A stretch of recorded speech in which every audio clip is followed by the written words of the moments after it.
Today, it is not simply the case that you are considered to be ignorant if you are a follower of Jesus. You are also considered a bigot. So this is what we're up against in the church. People don't really think it's true necessarily. And they don't think it's true. They don't think it's true in the same way that facts of science would be true, or things that you might discover at a crime scene or prove in a court of law. What's happened, I think, for the most part, is that many of us have been raised in a Christian culture that accommodated Christianity quite nicely for a number of years, and we got soft.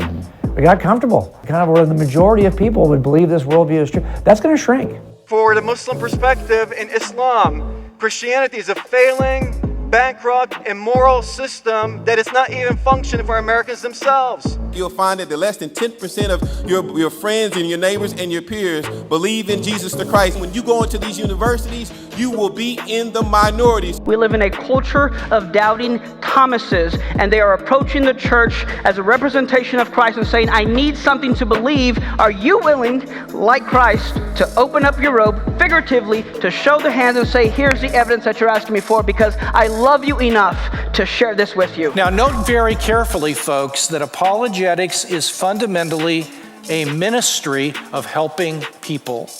For an unbeliever, apologetics is an attempt to help them remove difficulties they have in considering seriously the claims of Jesus of Nazareth. I had a problem as an atheist. That meant that all that stuff about the resurrection was true. And if that was the case, Jesus is who he said he was.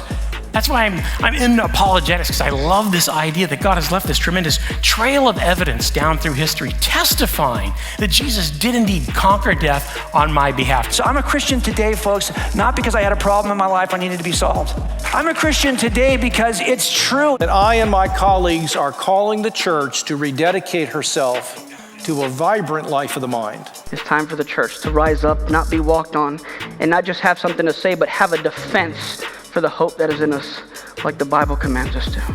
And to re-engage the culture non-defensively and in a non-angry kind of way, in a civil kind way, but in a rigorous and thoughtful sort of way. Decide to trust Christ for your life, for your salvation, and now decide to defend the truth of this.